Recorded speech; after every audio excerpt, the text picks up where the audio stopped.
Bonjour et bienvenue sur Spareka.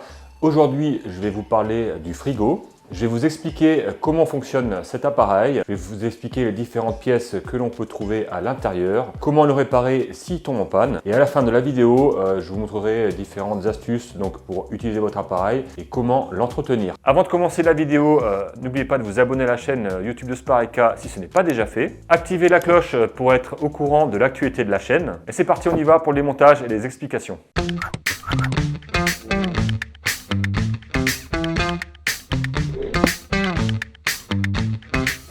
Cette vidéo est sponsorisée par Ecologic. Ecologic est un éco-organisme qui favorise la meilleure gestion des déchets électriques et électroniques. Pour soutenir le geste de réparation des Français, Ecologic lance le bonus réparation. Le bonus réparation lancé par Ecologic est un dispositif financier visant à réduire la facture du consommateur pour chaque appareil hors garantie réparé.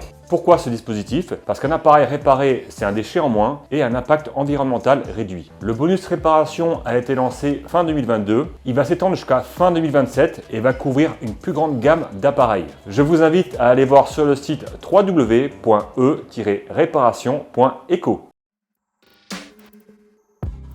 Juste avant de commencer l'intervention, je vais vous donner 4 astuces pour pouvoir intervenir dans les meilleures conditions. La première astuce, ça va être de débrancher l'appareil et de porter des gants. Cela va vous éviter les coupures éventuelles. La deuxième astuce, ça va être de vous munir de petits récipients afin de classer les vis en fonction de leur taille et de leur type. Troisième astuce, ça va être de vous munir d'un multimètre. C'est un appareil de mesure qui va vous permettre de vérifier l'état de santé des pièces à tester. La quatrième et enfin la dernière astuce, ça va être d'utiliser votre smartphone. Ça va vous permettre de prendre des photos lors des étapes de démontage. À présent, je vais vous expliquer comment fonctionne un frigo de manière généralisée, pièce par pièce. Sur cet appareil, le fonctionnement va être relativement simple. Vous avez ici une carte électronique de commande et également de gestion. Alors, cette carte va vous permettre déjà de changer la température, également d'activer la fonction Super Frost. Cette carte permet de piloter l'appareil, mais également d'alimenter les différents organes qui le composent. Ici, nous avons l'interrupteur de la porte. Cet interrupteur va donner l'information à la carte électronique pour savoir si la porte est ouverte ou si elle est fermée. Dès qu'il va être enclenché, donc la lumière va s'éteindre puisqu'il se considère que la porte est fermée. Cet interrupteur va également jouer sur l'alarme de porte. S'il est désactivé pendant trop longtemps, l'alarme de porte va se mettre en route. Ici, nous avons donc un appareil qui est ventilé et qui est équipé donc d'un ventilateur qui est ici. Pour l'activer, il faudra appuyer sur son interrupteur. Et là, vous allez avoir donc la ventilation qui va être en marche en permanence. Lorsque du givre va apparaître sur la paroi du fond, le compresseur va être désactivé pendant un petit moment pour éviter de faire du froid. Ce givre va fondre et va se transformer en eau et sera évacué grâce à ce petit orifice. Là, nous sommes à l'arrière de l'appareil. Vous avez ici un bac d'évacuation. C'est là où l'eau de dégivrage va être stockée. Et comme il est donc sur le compresseur qui lui va être en fonctionnement et il va chauffer, au fur et à mesure, l'eau qui va couler là-dedans va être évaporée. En parlant du compresseur, lui sert à faire circuler le gaz dans votre appareil. Alors si vous avez un problème au niveau de la production de froid et que le problème vient du compresseur ou alors qu'il y a un manque de gaz, il faudra faire intervenir un technicien qui a la qualification de frigoriste. Ici nous sommes sur un appareil qui est relativement basique. Il est équipé donc d'un ventilateur partie réfrigérateur. Le dégivrage sera automatique. En théorie, vous n'avez pas besoin de le dégivrer partie réfrigérateur. En revanche, pour la partie congélateur, il n'y a pas de ventilateur, il s'agit d'un froid statique et il faudra le dégivrer manuellement dès que la couche de givre atteint un demi-centimètre. Il faudra donc débrancher l'appareil et utiliser la spatule pour retirer toute la couche de givre qui est dans votre congélateur. En comparaison avec un frigo américain, vous allez avoir beaucoup plus d'organes dans ce type d'appareil car vous allez avoir une fabrique à glaçons, vous allez avoir un système de dégivrage totalement automatique, un raccordement en eau et une gestion de la température qui va être beaucoup plus précise. Les principales pannes que l'on peut rencontrer sur ce type d'appareil, ça va être déjà la première. Votre appareil ne fait pas suffisamment de froid. Après, vous pouvez avoir un appareil qui en fait trop ou alors vous pouvez avoir donc un appareil qui ne s'allume plus du tout. Quand votre appareil ne fait pas suffisamment de froid, La première vérification à faire, ça va être au niveau de vos joints de porte. Vérifiez que ceux-ci ne soient pas endommagés, déchirés, et que quand vous fermez la porte, vérifiez qu'il plaque bien sur la totalité de la porte. Alors cela peut paraître bête, mais si votre appareil ne fait pas suffisamment de froid, vérifiez le réglage tout simplement. Là, sur cet appareil-là, vous pouvez régler la température de 2 jusqu'à 8 degrés. La température préconisée, c'est 4 degrés.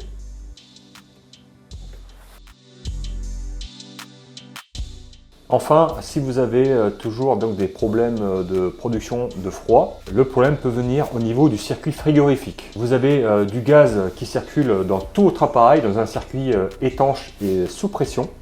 Si jamais vous avez une fuite sur ce circuit, déjà il faudra faire intervenir un technicien qualifié frigoriste. Donc ce technicien fera une inspection de votre appareil pour voir s'il y a une fuite de gaz. Si c'est le cas, il faudra donc résoudre le problème de fuite. Éventuellement remettre du gaz dans le circuit ou alors remplacer le compresseur si celui-ci est défectueux.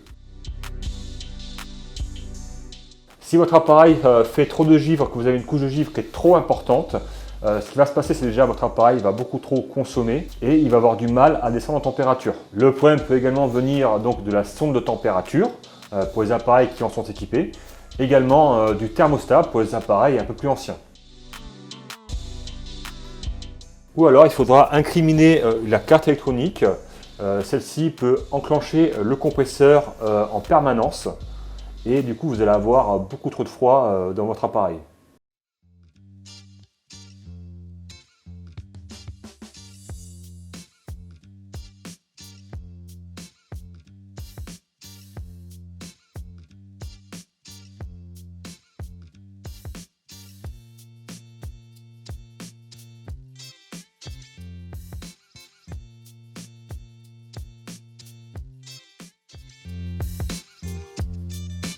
Lorsque votre frigo ne s'allume plus, la première chose à faire, ça va être de contrôler la prise murale de votre installation. Ensuite, il faudra contrôler le cordon d'alimentation. Dans un dernier temps, il faudra incriminer la carte électronique. Alors, pour tester une prise de courant, il faudra utiliser votre multimètre. Il faudra sélectionner la fonction voltmètre alternatif, qui va être représentée par le V qui est ici, avec la petite vague qui est au-dessus. Et il faudra vous mettre donc sur une tension supérieure à 240 volts. Sur ce multimètre là, c'est 600 volts. Ensuite, il faudra mettre les deux points de touche en même temps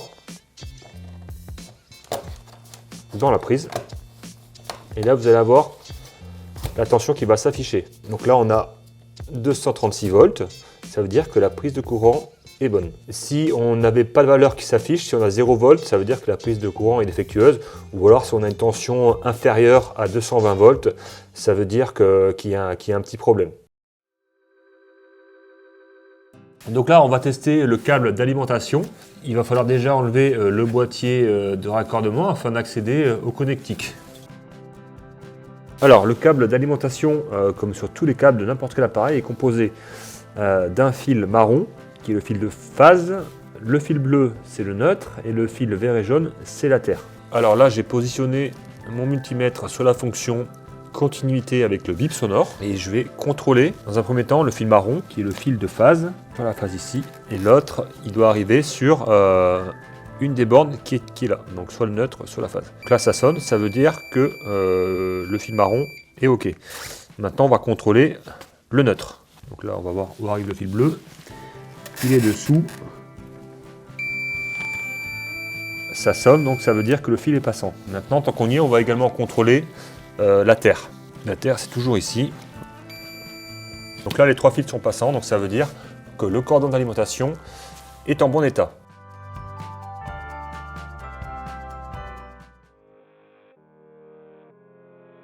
Donc en dernier lieu, il faudra incriminer la carte électronique. Donc ce genre de carte là, ça va être un peu difficile à contrôler aux composants. Par contre, vous pouvez regarder son état en regardant l'état des composants, voir si vous n'avez pas donc, des traces suspectes. Ça peut être traces noires ou des composants qui ont gonflé par exemple. Mais si vous avez vérifié la prise de courant et le cordon d'alimentation, c'est très probablement cette carte qui a un problème.